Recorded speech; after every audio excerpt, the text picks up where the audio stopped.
Баршаңызға сәлем достар, сіздермен Балнұр. Бүгін сіздермен ММД'міз қосылған печенье жасаймыз. Өте әдемі, дәмді рецепт. Ең әуелі құрғақ заттарды дайындап аламыз. Ыдысымызға електен өткізіп, ұнымызды саламыз.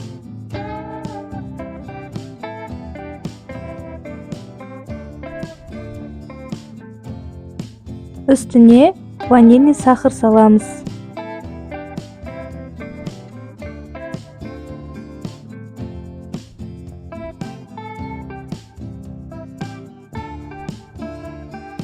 Және үстінен шым-шым тұз бен ас содамызды салып, жақсылап араластырып қоямыз.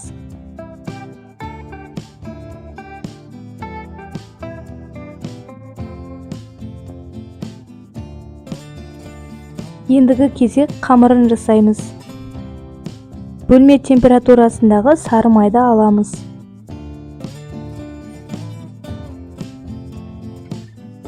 Үстінен жұмыртқа мен қант салып, жақсылап шанышқының көмегімен еземіз.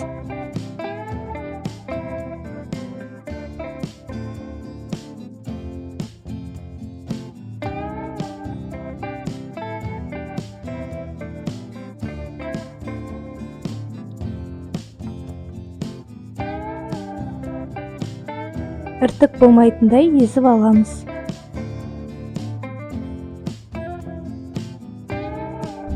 Содан кейін жаңағы дайындап алған құрғақ заттарымызды салып, қамыр илейміз. Қамырымыз қолға жабысқақ болады.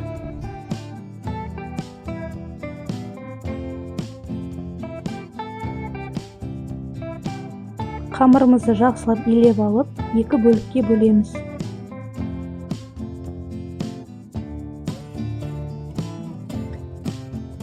Бір бөлігіне жақсылап какао салып, илеп аламыз.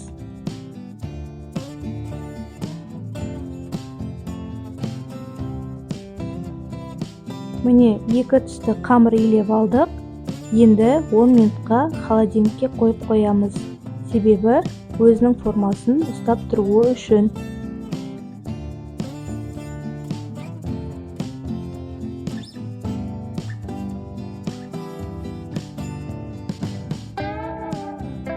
Қамырларымызды холодильниктен шығарып алып, бірдей бөліктерге бөліп, домалақ шарик жасаймыз.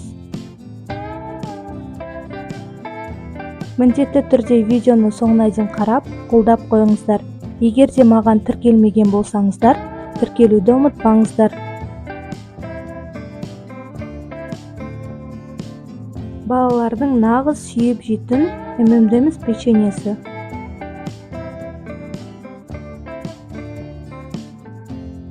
Какао қосылған түрінде жақсылап осылай шарик етіп жасап аламыз.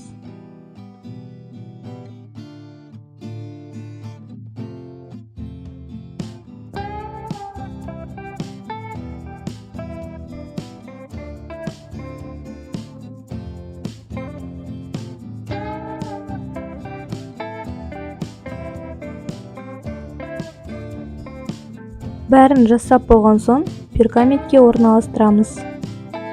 Қамырымыз енді қолға жабыспайды, жұмыс жасау оңай болады. Қамырымыздың қалыңдығы осындай 1 немесе 1,5 сантиметр болу керек.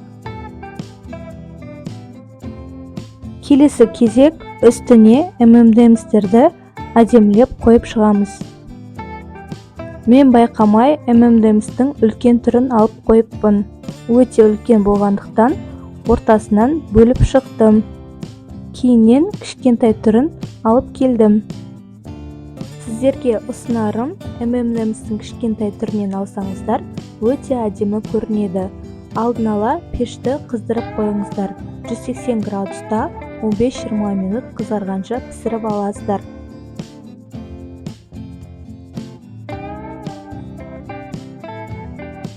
Міне біздің ыстық ММД'міз печенье пісіп шықты. Өте дәмді, балалардың көзін жауын алып тұратын печенье. Сіздер де балаларыңызға жасап беріп, үлкен қуаныш сыйлаңыздар. Сіздермен болған Балнұр, назарларыңызға рахмет.